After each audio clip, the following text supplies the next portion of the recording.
ወይኗ ምን ነው ብቻሽ እያለቀሽ ነው እንዴ? ዝም ብዬ ነው። ምን ተፈጥሮ ነው?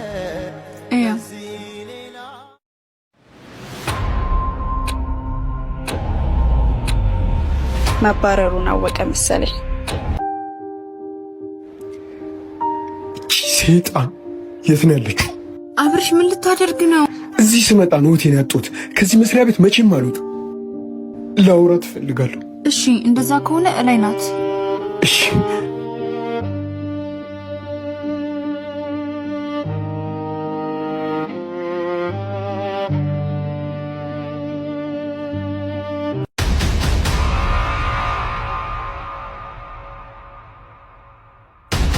እረዳሃለሁ። እኔም ያለሁበት ህመም ስለሆነ። ታዲያ ጓደኛ መሆን እንችላለን?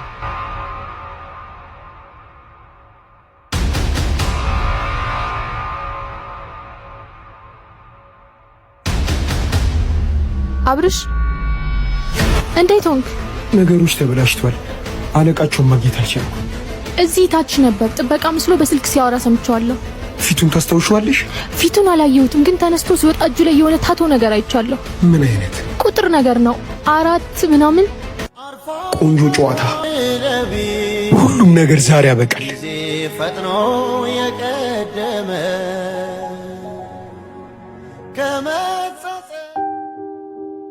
ልደት ለምን አረፈለች?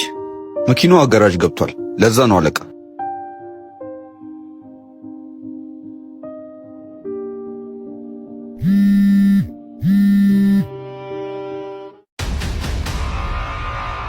ችግር ተፈጥሯል መሰለኝ። እንዴት? ካለምንም ምክንያት እርግቤ ልደውላችን። ትልቅ ችግር ተፈጥሯል። አብርሃም ሁሉንም ነገር አውቆታል። እንዴት እንደዚህ ሊሆን ይችላል? ልደት ልብስ ስትቀይር አይቷታል። በዛ ላይ ደግሞ የተቀጣጠራችሁበትን ቦታ አውቆታል። እየተከታተላት ነው። አደጋ ውስጥ ናት። ሁሉም ነገር ዛሬ መቋጨት አለበት። እኔም እየመጣሁኝ ነው። ትንሽ ደቂቃ ብቻ። ይሄ ብሽቅ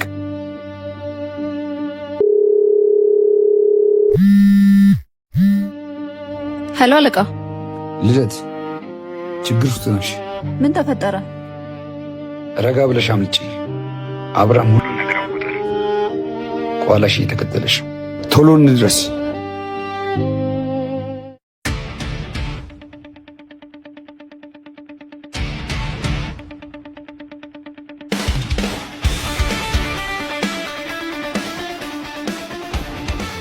ሄሎ አለቃ፣ የት ነው የምንገናኘው?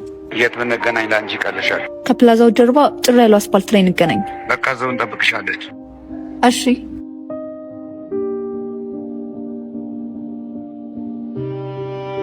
አስፓልቱ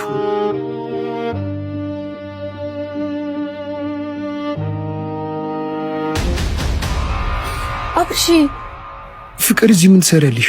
ብቻህን አደጋ ውስጥ ስትገባ ዝም ብያለሁ። ይሄም ፍቅር ቢሆንም እኮ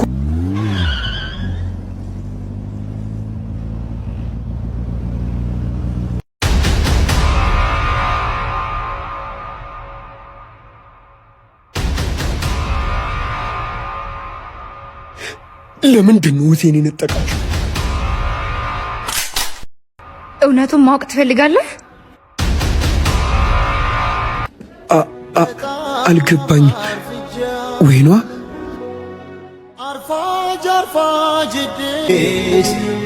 ቆይ ሁሉ እኔ ለምን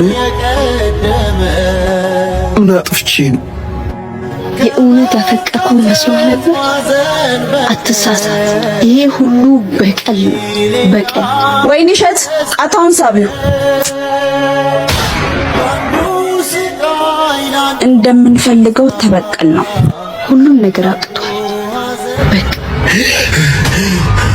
ወይ ተመስገን አባ፣ ነቃኩ። ተመስገን ተመስገን። በስመ አብ ወወልድ ወመንፈስ ቅዱስ አሐዱ አምላክ አሜን። አልገባኝ። ምንድን ነው እየተፈጠረ ያለው? ይኸውልህ የኔ ልጅ አክስት ሌሊት 9 ሰዓት መጣ ነግራኝ ነው ከቤት የተገኘሁት። ቆይ ግን አልሞትኩም? አይዞህ የኔ ልጅ፣ እስቲ ተረጋጋና ማተብ። እስቲ የትላንቱን የምታስታውሰውን ንገረኝ። ሰላም እንዴት ናችሁ? አብርሃም ተስፋ ይባላሉ። እዚህ ድርጅት ላይ ስለተቀጠርኩ በጣም አመሰግናለሁ። የኔ ልጅ ምን እየሆንክ ነው? አክስቴ ነገ ነው ድርጅቱ ላይ ስራ የምጀምረው እና ዛሬ ሙሉ ቀን ስለማመድ ነው ማመሸው። ከዚያስ የኔ ልጅ አምሽቼ ተኛው። ከዛ ጠዋት በጣም ረፍዶብኝ እህቴን ይዤ ወደ ስራ እየሄድኩ ነበር። በመኪና አደጋ ግን እህቴን አጣኋት። በስራ አጋጣሚ ከ3 ዓመት በኋላ እህቴን የገጨቻትን ልጅ እኛ መስሪያ ቤት አየኋት። ልበቀላት አስቤ ወደ እሷ መጠጋት ጀመርኩ። አለቃ እንዳላት ያለቃዋ ትዕዛዝ እንደሆነና ሆን ብላ እህቴን እንደገጨቻት ደረስኩባት። በጣም አመመኝ። ልበቀላት ወደ እሷ መጠጋት ጀመርኩ። ለካ የቴ ሞት ላይ እዚያ መስሪያ ቤት የነበሩት ሁሉም ከጀርባ እጃቸው ነበረበት። እዛ ሁሉ መሃል ግን አንዲት እጅግ በጣም የምወዳት ማፈቅራት መልካም ሴት ነበረች። እነሱ እንድበቀላቸው ሁሌ ትረዳኝ ነበር፣ ሁሌ አብራኝ ነበረች። በመጨረሻ ፊት ለፊት ከነሱ ጋር በተገጣጠምኩበት ሰዓት ለካ እሷ የነሱ ሰው ነበረች። አይኔ እያየ ፊት ለፊት የሽጉጥ አወጣችብኝ፣ ተኮሰችብኝ። የኔ ልጅ ህልምልም በል ወንድሜ። ታናዋቂነሽ ሕይወት የሚዘራሽ በመሞት መካከል የአይኔ ስር አልገባኝም አክስቴ። ቆይ እንዴት አብርሽዬ፣ ነገ እኮ ስራ ገባለሁ ብለህ እኮ ቀኑ ሙሉ ይህንን ሸሚዝ አድርገህ እኮ ስትለማመድ እኮ ነው የነበረው። ቀኑን ሙሉ ስራውን ስታስበው ስለነበር ቅዠት ሆኖ ታይቶህ ነው። ህልምልም በል የኔ ልጅ። ሌሊቱን ሙሉ ስትቃዥ እኮ ነው እንዲሁ ያደርከው። ተመስገን አምላኬ። ይህ ሁሉ በህልሜ ነበር ማለት? ባይሆን አትዘን፣ ዛሬ የመጀመሪያ ቀንህ ነው። በዛ ላይ አርፍደሃል። በል ተነስ እናውጣ። አመሰግናለሁ አባ። አክስቴ ስንት ሰዓቱ? ውይ ልጅ አርፍደሃል። 4:20 ሳይሆን አይቀርም። ተነስና በቃ ለባብሰህ ሂድ። ልልበስና ልውጣ።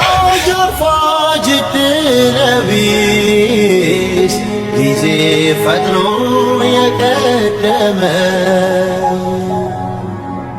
ከመጸጸት ማዘን በቀር ከዚህ ሌላ ምን ተስፋ አለ?